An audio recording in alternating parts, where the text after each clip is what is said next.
క్షణక్షణం పోరాటం కనక్కనం ప్రజాపక్షం జనసైనిక్ న్యూస్ కు స్వాగతం. ముందుగా హెడ్లైన్స్. జేసీబీతో తవ్వుతుండగా గుప్త నిధుల కుండ లభ్యం. తక్కువ ధరకే బంగారం అమ్ముతాం రండి అంటూ నమ్మబలికిన షికారీపుర కేటుగాళ్లు. తెలంగాణ బాధితుడి ఫిర్యాదుతో వెలుగులోకి కిలోల నకిలీ నగలు పూసలు స్వాధీనం. 7 అంతరాష్ట్ర ముఠా దొంగలు అరెస్ట్. కుల ధృవీకరణ ఆదాయ సర్టిఫికేట్ సులభతరం చేసిన ప్రభుత్వం. పర్మనెంట్ క్యాస్ట్ సర్టిఫికేట్ జారీ. అప్లై చేసిన 5 నిమిషాల్లో చేతికి. హర్షం వ్యక్తం చేస్తున్న ప్రజలు. రానున్న 3 రోజుల పాటు వర్షాలు. ఏపీలోని పలు జిల్లాలలోనూ వానలు. మరికొన్ని ప్రాంతాల్లో జోరు వానలు. పీలేరు పలమనేరుల్లో టీడీపీ గెలుపు గుర్రాలు. అన్ని వర్గాలను కలుస్తూ భరోసా నింపుతూ ఫ్యామిలీ బలాల్ని పక్కన పెట్టి ప్రజాక్షేత్రంలో కేసులకు బెదరక గెలుపే లక్ష్యంగా సాగుతున్న నల్లారి కిషోర్ కుమార్ రెడ్డి, కెళవాతి అమర్నాథ్ రెడ్డి. పెట్టుబడులు, ప్రాజెక్టులు, పారదర్శక పాలన, ఉద్యోగాలు, ఐటీ రంగం, ఉజ్వల భవిష్యత్తు అంటేనే మొదట గుర్తుకు వచ్చే ఒకే ఒక్క పేరు నారా చంద్రబాబు నాయుడు. స్కిల్ డెవలప్మెంట్ ద్వారా ఎందరికో లబ్ధి. టీడీపీ జనసేన నేతలు దొమ్మలపాటి రమేష్, శ్రీరామ రామాంజనేయులు వెల్లడి. ఇక డీటెయిల్స్ చూస్తే ఉమ్మడి చిత్తూరు జిల్లాలో 2 తెలుగుదేశం నేతలు దూసుకుపోతున్నారు. మొత్తం 14 నియోజకవర్గాలలో చంద్రబాబు ప్రాతినిధ్యం వహిస్తున్న కుప్పంలో కార్యక్రమాలు జోరుగా సాగుతున్నాయి. అలాగే పలమనేరులో రాష్ట్ర ప్రధాన కార్యదర్శి ఎన్ అమర్నాథ్ రెడ్డి, పీలేరులో జాతీయ ప్రధాన కార్యదర్శి నల్లారి కిషోర్ కుమార్ రెడ్డి గెలుపు బాటలో పయనిస్తున్నారు. 2 నేతలకు టికెట్టు ఖాయమంటున్నారు. వారిని కాదని టికెట్టు అడిగేవారు కూడా లేరు. పార్టీ అధికారంలోకి వచ్చి వీరు గెలిస్తే ఇద్దరికి లేదా ఇద్దరిలో ఒకరికి మంత్రి పదవి తప్పదని పార్టీలో ప్రచారం జరుగుతుంది. వీరిద్దరి గెలుపు నల్లేరు మీద నడకలా ఉంటుంది అంటున్నారు రాజకీయ పరిశీలకులు. పలమనేరు నియోజకవర్గంలో ఈసారి ఎన్ అమర్నాథ్ రెడ్డికి తిరుగులేదని అంటున్నారు. తండ్రి రాజకీయ వారసత్వం పుణికిపుచ్చుకున్న అమర్నాథ్ రెడ్డి రాజకీయాలలో ప్రజల మనిషిగా గుర్తింపు పొందారు. ఆయన తండ్రి రామకృష్ణారెడ్డి 3 సార్లు పుంగనూరు నియోజకవర్గంలో టీడీపీ అభ్యర్థిగా పోటీ చేసి గెలుపొందారు. ఆయన ఒకసారి సమితి అధ్యక్షుడిగా, 3 సార్లు చిత్తూరు ఎంపీగా ఎన్నికయ్యారు. అమర్నాథ్ రెడ్డి 2 సార్లు పుంగనూరులో టీడీపీ టికెట్టుపై పోటీ చేసి గెలుపొందారు. ఆయన జిల్లా సహకార కేంద్ర బ్యాంకు చైర్మన్గా, తెలుగు యువత రాష్ట్ర అధ్యక్షుడిగా పనిచేశారు. 2014లో వైసీపీ అభ్యర్థిగా పోటీ చేసి విజయం సాధించారు. తర్వాత టీడీపీలో చేరి మంత్రి అయ్యారు.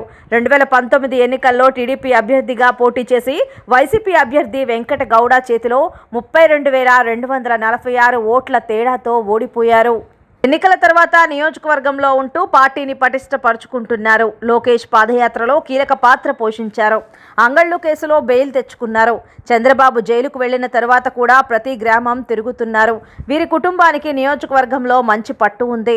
రానున్న ఎన్నికలకు ఇప్పటి నుంచే సమాయత్తమవుతున్నారు. నిద్ర లేచింది మొదలు గ్రామాల్లోనే ఉంటున్నారు. ఎన్నికల ప్రచారం ప్రారంభించారు. ఆయనకు వాడవాడలా ఘన స్వాగతం లభిస్తోంది. మహిళలు మంగళహారతులతో స్వాగతం పలుకుతున్నారు. యువత గజమాలలతో సత్కారాలు చేస్తున్నారు. నియోజకవర్గంలో గెలుపు సునాయాసంగా వరిస్తుందని పరిశీలకులు అంటున్నారు. రానున్న ప్రభుత్వంలో తన నేతకు మంత్రి పదవి కూడా ఖాయమని ధీమాగా ఉన్నారు. అన్నచాటు తమ్మునిగా కిషోర్ కుమార్ రెడ్డి రాజకీయ రంగ ప్రవేశం చేశారు. 2 సార్లు ఎమ్మెల్యేగా పోటీ చేసినా విజయం సాధించలేకపోయారు. 3వసారి పోటీ చేసి ఎమ్మెల్యేగా అసెంబ్లీలో అడుగుపెట్టాలని కృత నిశ్చయంతో ఉన్నారు. నియోజకవర్గం మొత్తం తిరుగుతూ అందరికీ అందుబాటులో ఉంటున్నారు. పీలేరు నియోజకవర్గంలో కిషోర్ కుమార్ రెడ్డి 2014లో జై సమైక్యాంధ్ర పార్టీ అభ్యర్థిగా పోటీ చేసి 15,313 ఓట్ల తేడాతో వైసీపీ అభ్యర్థి చింతల రామచంద్రారెడ్డి చేతిలో ఓడిపోయారు. 2019 ఎన్నికల్లో టీడీపీ అభ్యర్థిగా పోటీ చేసి చింతల చేతిలో 7,874 ఓట్ల తేడాతో ఓడిపోయారు. 2009లో ఇక్కడ గెలిచిన ఆయన అన్న నల్లారి కిరణ్ కుమార్ రెడ్డి 3 ఏళ్లు ఉమ్మడి ఆంధ్రప్రదేశ్ ముఖ్యమంత్రిగా ఉన్నారు. ఆయన తండ్రి అమర్నాథ్ రెడ్డి రెడ్డి మంత్రిగా పనిచేశారు. అన్న ముఖ్యమంత్రిగా ఉన్న సమయంలో జిల్లాలో పరిపాలన మొత్తం కిషోర్ కుమార్ రెడ్డి కనుసన్నల్లో జరిగింది. అలా నియోజకవర్గమే కాదు, జిల్లా అంతటా ఆయనకు సన్నిహిత సంబంధాలు ఉన్నాయి. ఈ నేపథ్యంలో ఆయన కుటుంబానికి మద్దతుగా ఉన్న బలమైన వర్గాన్ని ఆధారం చేసుకుని తిరుగుతున్నారు. అంగళ్ళు కేసులో బెయిల్ తెచ్చుకొని కార్యక్రమాలు కొనసాగిస్తున్నారు. చంద్రబాబు జైలుకు వెళ్లిన తరువాత కూడా నియోజకవర్గంలో కార్యక్రమాలు నిరాటంకంగా సాగుతున్నాయి. ఈసారి ఇక్కడ కిషోర్ గెలుపు ఖాయమని నియోజకవర్గం పరిశీలకులు సూరా సుధాకర్ రెడ్డి ధీమా వ్యక్తం చేశారు. నకిలీ బంగారం విక్రయిస్తూ ప్రజలను మోసం చేసి 7 మంది అంతర్రాష్ట్ర ముఠా సభ్యులను అరెస్ట్ చేసి వారి వద్ద నుండి 3 కిలోల నకిలీ బంగారం పూసలు స్వాధీనం చేసుకున్నట్లుగా మదనపల్లి డీఎస్పీ కేశప్ప తెలిపారు. తెలంగాణ రాష్ట్రం హైదరాబాద్ అత్తాపూర్కు చెందిన పల్లె రాజా ఇచ్చిన ఫిర్యాదు మేరకు కేసు నమోదు చేసినట్లు వెల్లడించారు. మదనపల్లి పట్టణం నక్కలదిన్నె ఆర్చి వద్ద 7 వ్యక్తులను అదుపులోకి తీసుకుని పెద్ద మనుషుల సమక్షంలో అరెస్ట్ చేసి వారి వద్ద నుండి సుమారు 3 కిలోల నకిలీ బంగారు పూసలు, చైన్లు, 8 సెల్ ఫోన్లు స్వాధీనం చేసుకోవడం జరిగిందని ఆయన తెలిపారు. మంగళవారం డీఎస్పీ కార్యాలయంలో ఏర్పాటు చేసిన విలేకరుల సమావేశంలో 7 దొంగలను మీడియా ముందు ప్రవేశపెట్టారు. అనంతరం డీఎస్పీ కేశప్ప మీడియాతో మాట్లాడుతూ చౌడేపల్లి మండలం దిగోపల్లి, శికారాపురకి చెందిన 4 వ్యక్తులు, ఈడిగపల్లి, రాయలపాడు ప్రాంతాలకు చెందిన 3 వ్యక్తులను అదుపులోకి తీసుకుని రిమాండ్కు తరలిస్తున్నట్లు డీఎస్పీ తెలిపారు. అత్యాశకు పోయి తక్కువ ధరకే బంగారం వస్తుందని ఆశపడి డబ్బులు పోగొట్టుకోవడం జరుగుతుందని, దీనిపైన ప్రజలు అప్రమత్తంగా ఉండాలని తెలిపారు. మోసపోయిన వ్యక్తి తెలంగాణ రాష్ట్రం ఇబ్రహీంపట్నంలో ముద్దాయికి రాణా రాజానాయక్ పరిచయం అయినట్లు, తర్వాత ఫిర్యాదు వద్ద నుండి అతని ఫోన్ నెంబర్ తీసుకుని ఒకరోజు ముద్దాయి ఫిర్యాదుకు ఫోన్ చేసి మైసూరులో జేసీబీతో కాల్వ పని చేస్తుండగా గుప్త నిధుల కుండ బయటపడినట్లు, అందులో బంగారు పూసలను తక్కువ ధరకే ఇస్తానని నమ్మించి నకిలీ బంగారాన్ని అమ్మేందుకు ప్రయత్నం చేయడంతో పోలీసులను ఆశ్రయించి ఫిర్యాదుదారుని కంప్లైంట్ మేరకు మదనపల్లి 1వ పట్టణ సర్కిల్ ఇన్స్పెక్టర్ మహబూబ్ బాషా ఆధ్వర్యంలో సిబ్బంది ఏకకాలంలో దాడి చేసి 7 నిందితులను అరెస్ట్ చేసినట్లు డీఎస్పీ తెలిపారు. తర్వాత 7 మంది ముద్దాయిలను అరెస్ట్ కూడా చేశాం. ఈరోజు ఉదయము 10 గంటలకు నక్కలదిన్నె ఆర్చ్ దగ్గర వీళ్ళు ప్లాన్ చేశారు. ఈరోజు ఉదయం 8-9 ప్రాంతంలో వాళ్ళు ఇంటాక్ట్గా ప్రాపర్టీ ముద్దాయిలను పట్టుకున్నాం. దీంట్లో ఇన్స్పెక్టర్ గారు చాలా టెక్నికల్గా, టాక్టికల్గా ప్లాన్ వేసి వాళ్ళకు ట్రాప్ చేసి పట్టుకున్నాం, లైవ్లో పట్టుకున్నాం. వీళ్ళు ఒరిజినల్ టీమ్. వీళ్ళు పెద్ద పెద్ద ఏరియాల్లో హైదరాబాదు, వైజాగ్, విజయవాడ, కర్ణాటక, మెడ్రాసు, తర్వాత అదర్ స్టేట్లలో వీళ్ళు ఇట్లా చాలా చేశారు. సుమారుగా ఒక 20-30 దాంట్లో చేశారు. కొన్ని కేసులు కట్టినారు, కొన్ని కేసులు కట్టలేదు. ఇంకా 2017లో మా తాలూకా పోలీస్ స్టేషన్ కూడా ఒక కేసు ఉంది. దాంట్లో కూడా ముద్దాయిలు ఉన్నారు. దీంట్లో కర్ణాటకలోను, వైజాగ్లోను, విజయవాడలోను, హైదరాబాద్లోను అంతలక్క ఈ గ్యాంగ్ యాక్టివ్ గ్యాంగ్ వీళ్ళందరూ కూడా ఎస్టీ ట్రైబల్స్ ఇల్లు. అంటే మామూలుగా పూసల వ్యాపారం చేసే వాళ్ళు ఉంటారు కదా, నక్కల వాళ్ళు. తర్వాత ఒకతను తండ. దీనికి లీడర్ వచ్చి రాణా రాజానాయక్ అలియాస్ రాజధాని. ఈ పిల్లోంది వచ్చి తాటిమాకలపల్లి, వీరపల్లి మండలం, అన్నమయ్య జిల్లా. ప్రస్తుతం వీళ్ళు ఎక్కడ ఉంటారంటే శికారిపాలెం, దిగోపల్లి, చౌడపల్లి మండలంలో ఉన్నారు. ఇంకా మిగతా వాళ్ళందరూ పోలారు, రాయలపాడు గురించి మనకు ఇంతకు ముందు కూడా చాలా మంది ఇన్ఫర్మేషన్ రాబడింది. కానీ ఖచ్చితంగా మనకు ఎక్కడ జరుగుతుంది అనేది కొద్దిగా మనకు ఉండేది కాదు. అయితే మేము ఇంతకు ముందు నుండి దీని మీద వాచ్ పెట్టి ఉన్నాము. డిఎస్పీ సార్తో కూడా మేము డిస్కస్ చేసాం. సార్ ఎంఓ ఎలా ఉంటుంది అనేది ఎక్స్ప్లెయిన్ చేశారు. దీంతో ఈ హైదరాబాద్ వ్యక్తి ఎవరైతే చీట్ అయినాడో అతను వచ్చేసి మన పోలీస్ స్టేషన్కి ఇన్ఫార్మ్ చేసిన తర్వాత వీళ్ళు కాల్స్ కూడా మీకు వాట్సాప్ కాల్స్ చేయడము, వాళ్ళు ఏదైతే సిమ్ యూజ్ చేస్తున్నారో అది వీళ్ళ పేరు మీద ఉంటుందో వేరే వ్యక్తి, అన్నోన్ వ్యక్తి ఎక్కడైనా దొంగిలించబడ్డ ఫోన్లలో అటువంటి దాని మీద వీళ్ళు ఆ సిమ్లను వాడతారు.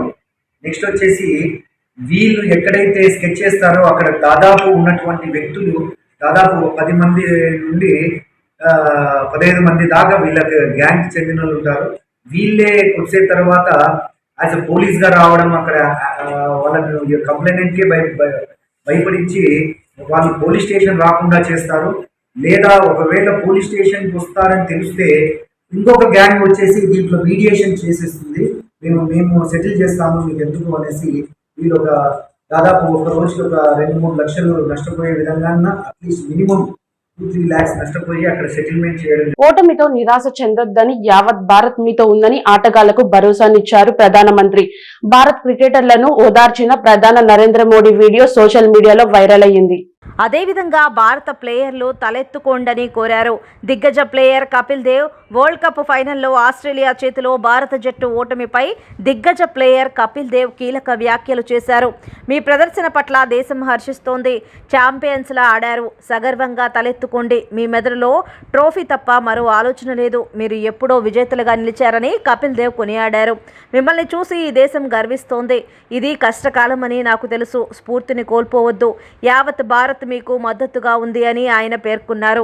ఇక అటు వరల్డ్ కప్ ఓటమి తర్వాత భారత జట్టు భావోద్వేగానికి లోనవగా వారిని ఓదార్చేందుకు ప్రధాని మోదీ డ్రెస్సింగ్ రూమ్కు వెళ్లారు. ముందుగా కెప్టెన్ రోహిత్ కోహ్లీతో మోదీ మాట్లాడి భుజం తడుతూ వారిలో ధైర్యాన్ని నింపారు. ఆటలో గెలుపు ఓటములు సహజం. మీరు పోరాడారంటూ టీమును అభినందించారు. రాహుల్ ఎలా ఉన్నావు అంటూ ద్రవిడ్ను పలకరించిన మోదీ చాలా బాగా ఆడావు అంటూ షమీని హత్తుకున్న వీడియోను బీసీసీఐ తాజాగా రిలీజ్ చేసింది. बहुत अच्छा किया है इस बार.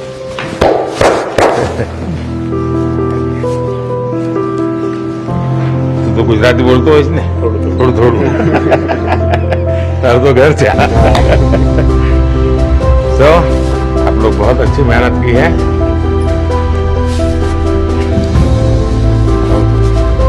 चलिए होता है होता रहता है ऐसा. हाँ.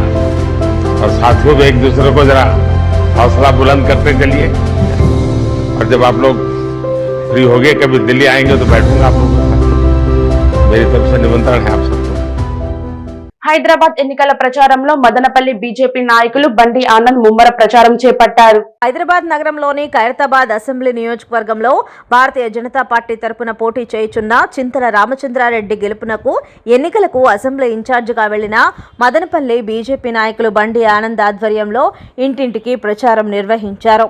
గతంలో ఈ అసెంబ్లీకి బడి గుడి పేరుపైన కళ్యాణ లక్ష్మి పేరుపైన అనేక మంది పేద విద్యార్థులకు బట్టలు పుస్తకాలు పంపిణీ చేసినటువంటి నాయకుడు, అందరి అభివృద్ధి కోసం పనిచేసేటటువంటి చింతల రామచంద్రారెడ్డిని గెలిపించాలని కోరుతూ ప్రచారం చేపట్టారు. స్థానిక బీజేపీ నాయకులతో కలిసి ముమ్మరంగా ఇంటింటికి వెళ్లి బీజేపీ అభ్యర్థిని గెలిపించాలని ప్రచారం చేస్తున్నారు. ఈ కార్యక్రమంలో మదనపల్లి బీజేపీ పట్టణ అధ్యక్షుడు రాజశేఖర్ రెడ్డి, రామసముద్రం మండల బీజేపీ ప్రధాన కార్యదర్శి యువమోర్చా నాయకులు బాలకృష్ణ, రాజేష్, అశోక్, చైతన్య పాల్గొన్నారు. ఆంధ్రప్రదేశ్ రాష్ట్రంలోనూ రానున్న రోజుల్లో వర్షాలు కురిసే అవకాశం ఉందని వాతావరణ శాఖ తెలిపింది. ఉత్తర కోస్తాంధ్ర యానం ప్రాంతాల్లో సోమ మంగళవారాల్లో తేలికపాటి నుంచి మోస్తరు వర్షాలు లేదా ఉరుములతో కూడిన జల్లులు కొన్ని చోట్ల కురిసే అవకాశం ఉంది. భారీ వర్షాలు 1 లేదా 2 చోట్ల కురిసే అవకాశం ఉంది.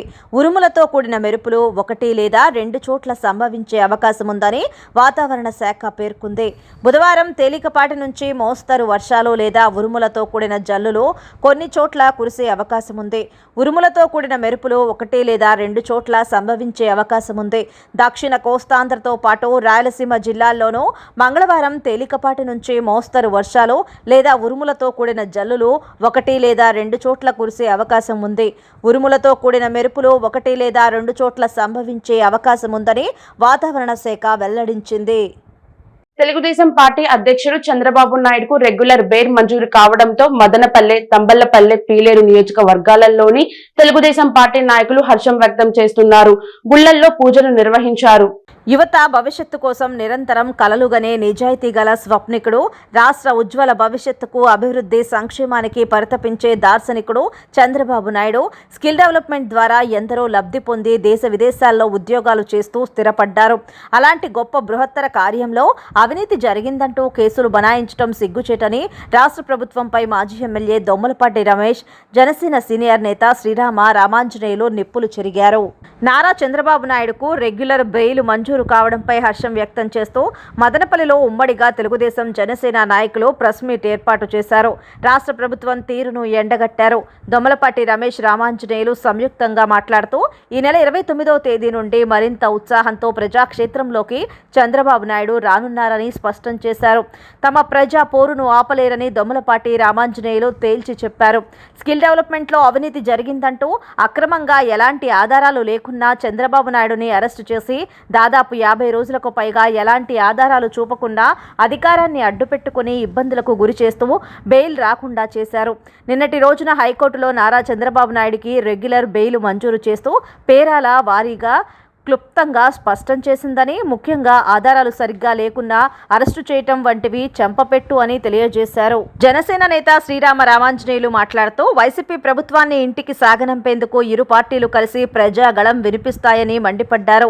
జనసేన అధినేత పవన్ కళ్యాణ్ సంఘీభావంతో రానున్న ఎన్నికల బరిలో ఖచ్చితంగా ఈ రాక్షస పాలన నుండి ఆంధ్రప్రదేశ్ ప్రజలకు విముక్తి కలిగించి ఉమ్మడి పార్టీల ప్రభుత్వ పరిపాలనలో ప్రజలకు సుపరిపాలన అందిస్తామని తెలియజేశారు. ఈ కార్యక్రమంలో మదనపల్లి నియోజకవర్గ యువ నాయకులు దొమ్మలపాటి ఎస్ఎస్ విరాజ్, దొమ్మలపాటి చాణక్య తేజ్, మండల అధ్యక్షులు దేవరింటి శ్రీనివాసులు, కత్తి లక్ష్మణ, ఆర్జే వెంకటేష్, సిద్దప్ప, నీలకంఠ, రఫీ, నరసింహులు, కాశీ శ్రీరామ్, వేల్పుల వెంకటేష్, సుబ్రహ్మణ్యం, మోహన, వినోద్, మేకల రెడ్డి శేఖర్, మునిరాజా, మధు, సోమశేఖర్, తాజ్ బాషా, నిస్సార్, చక్కా రామ్మోహన్, పురుషోత్తం, చుక్కా విజయ్, సాకే కృష్ణమూర్తి, దుర్గా ప్రసాద్, సికిందర్, శంకర, పాకాల్ నాయుడు, మల్లికార్జున, దారం హరి, శ్రీనివాసులు మరియు తెలుగుదేశం జనసేన నాయకులు కార్యకర్తలు పాల్గొన్నారు. జనసేన మరియు తెలుగుదేశం పార్టీ అధ్యక్షులు, నాయకులు మేము ఇవ్వబోయే ఎలక్షన్ యొక్క ఫలంతో మీ అందరూ నోళ్ళు ముయిస్తాము. మీరు చేసిన అన్యాయాలన్నింటినీ బయటికి తీసుకొస్తాము. మరియు దేశాభివృద్ధి, రాజ్యాధికారం ఎలా చేయాలా అనేదాన్ని మా రెండు పార్టీలు కలిసి ఉమ్మడి గవర్నమెంటు ఎంత సుభిక్షమైనటువంటి పరిపాలన అందిస్తామో మిమ్మల్ని కంపేర్ చేసుకొని మేము ఆ విధంగా పరిపాలన చేస్తారు. ఇది ఒక్కసారితో పోయేది కాదు. కొన్ని సంవత్సరాలుగా, ఇంకా 20 సంవత్సరాలు కావచ్చు, 30 సంవత్సరాలు కావచ్చు, మేమే పరిపాలిస్తారు మా అనే నమ్మకము, ఆ దృఢ నమ్మకంతో, ఆ విశ్వాసంతోనే మేము ఉన్నాము. మరియు ఈ విశ్వాసానికి మనమందరము ప్రయత్నం చేయాలి అంటే మనకు ఒక ప్రణాళికాబద్ధమైనటువంటి కార్యక్రమాలు ఉండాలి. మనం గెలవాలనుకుంటే మన అందరము కలిసికట్టుగా, ఒక ఐకమత్యంగా కలిసి ఉంటేనే విజయం వస్తుంది. మనందరము కలిసికట్టుగా, ఒక ఐకమత్యంగా మనం ఈ బలమైనటువంటి పరిపాలనను, అంటే ఇలా బలం అంటే డబ్బు, దౌర్జన్యము, దొంగ ఓట్లు, ఇలాంటి కొన్ని ఉన్నాయి. వాటిని అన్నిటిని ఎదుర్కొని పరిపాలనను మేము సాధిస్తాము అని చెప్తూ ఈ దుష్ట పరిపాలనకు అంతం ఆరంభమైంది. తొందరలోనే మా నాయకుడు చంద్రగ్రహణం పట్టినటువంటి చంద్రునికి అది ఎంతోసేపు ఉండదు, ఉత్సాహంగా ప్రకాశవంతంగా బయటకు వస్తున్నాడు. ప్రజల్లో తిరుగుతాము, పరిపాలన సుభిక్షమైనటువంటి పరిపాలన అందిస్తారు అనే నమ్మకంతో మేమంతా ముందుకు పోతున్నాము. జై జనసేన, జై తెలుగుదేశం. చిత్తూరు జిల్లా సోమల మండలంలో దారుణం జరిగింది. సోమల జగనన్న కాలనీ సమీపంలో గుర్తు తెలియని మహిళ మృతదేహాన్ని మంగళవారం స్థానికులు గుర్తించి పోలీసులకు సమాచారం ఇచ్చారు. సంఘటనా స్థలానికి చేరుకుని పోలీసులు పరిశీలించగా మహిళను పెట్రోల్ పోసి కాల్చి చంపినట్లు గుర్తించారు. సగం శరీరం కాలిపోవడంతో గుర్తుపట్టలేని స్థితిలో మృతదేహం ఉంది. సంఘటనా స్థలంలో మద్యం బాటిళ్లు గుర్తించారు. మృతదేహం సోమలకు చెందిన విశ్రాంత ఉద్యోగి కోటీశ్వరయ్య భార్య విజయలక్ష్మిగా గుర్తించారు. కేసు నమోదు చేసి దర్యాప్తు చేస్తున్న పోలీసులు విద్యార్థులకు మరియు వివిధ సంక్షేమ పథకాలకు ప్రజలకు కుల మరియు ఆదాయ ధృవీకరణ పత్రాల కోసం కార్యాలయాల చుట్టూ ప్రదక్షిణలు చేసి తీసుకునేవారు. ప్రస్తుతం ఆ అవసరం ఎంతమాత్రం లేదు. ఒక్కసారి దరఖాస్తు చేస్తే చాలు, 5 నిమిషాల్లో ప్రింట్ తీసుకునే సదుపాయం కల్పించింది జగన్మోహన్ రెడ్డి ప్రభుత్వం. ఒకవేళ దరఖాస్తు నెంబర్ మర్చిపోయినా ఆధార్ నెంబర్ ఎంటర్ చేస్తే కుల ఆదాయ సర్టిఫికెట్ దరఖాస్తు నెంబర్ వస్తుంది. ఒక్కసారి దరఖాస్తు చేస్తే చాలు, పర్మనెంట్గా కుల ధృవీకరణ ఉండేలా ప్రభుత్వం చర్యలు తీసుకుంది. నిర్ణీత ఫీజు చెల్లించి ఎన్ని కావాలో అనే సర్టిఫికెట్లు మీ సేవా సచివాలయాలలో ప్రింట్ తీసుకునే సదుపాయం కల్పించడం పట్ల ప్రజలు హర్షం వ్యక్తం చేస్తున్నారు. పెట్టుబడులు తీసుకురావడానికి, ఉద్యోగ కల్పనకు, ప్రాజెక్టుల నిర్మాణానికి, ఐటీ రంగ విప్లవానికి, పారదర్శక పాలనకు చంద్రబాబు అంటేనే ఒక బ్రాండ్ గా నిలిచారు. బాణాసంచా కాల్చి పెద్ద ఎత్తున నినాదాలు చేశారు. స్వీట్లు తినిపించుకుంటూ న్యాయం గెలిచిందని ఒకరినొకరు ఆలింగనాలు చేసుకున్నారు. వైకాపా ప్రభుత్వంపై తీవ్ర వ్యాఖ్యలు చేస్తూ జగన్మోహన్ రెడ్డికి అంతిమ గడియలు దాపురించాయని ఆగ్రహం వ్యక్తం చేశారు. మదనపల్లె పట్టణంలోని నిమ్మనపల్లె సర్కిల్లో ఆర్జే వెంకటేష్ ఆధ్వర్యంలో పార్టీ నాయకులు బాబు ఈజ్ బ్యాక్ అంటూ సంతోషం వ్యక్తం చేశారు. పీలేరు నియోజకవర్గంలోని వాల్మీకిపురం మండల తెలుగుదేశం పార్టీ నాయకులు, మండల అధ్యక్షుడు మల్లికార్జున్ రెడ్డి ఆధ్వర్యంలో ఆధ్వర్యంలో స్థానిక గాంధీ బస్టాండ్ వద్ద గాంధీ విగ్రహానికి పూలమాలలు వేసి న్యాయం గెలిచిందని సంబరాలు చేసుకున్నారు. తమిళ్లపల్లె నియోజకవర్గంలోని బి కొత్తకోటలో మైనార్టీ రాష్ట్ర నేత పర్వీన్ తాజ్ నేతృత్వంలో పలువురు నాయకులు పెద్ద ఎత్తున సంబరాలు జరుపుకున్నారు. క్షణ పోరాటం కనకనం ప్రజాపక్షం జనసైనిక్ న్యూస్ ఇంతటితో సమాప్తం. తిరిగి రేపటి బులెటిన్ లో మళ్ళీ కలుద్దాం. అంతవరకు సెలవు. నమస్కారం.